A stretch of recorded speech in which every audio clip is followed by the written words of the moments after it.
Hindi yan totoo, no? Una-una, wala ako doon sa clip na yon. Hindi ako aware dyan sa pagkuha nila. Hindi ko rin kilala yung mga tao na nakunan nila ng video clip dyan sa YouTube. Wala akong kakilala doon. Wala akong hinintay at wala akong tinanggap na dokumento o tao.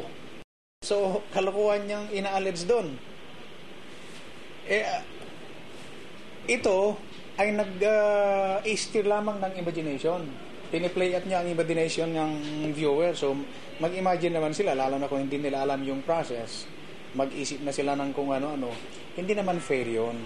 Kaya yung gumawa ng video clip, kung meron siyang alam, lumantad naman siya. Sabihin niya, totoo, tulungan tayo. Meron siyang alam na baka naman hindi ako, baka naman iba, na naghintay at tumagat ng dokumento or whatever. Edi sabihin niya para hindi masira ang integrity ng bidding process. Pero napanood niyo na yung video, sir? Oo, wala nang napanood.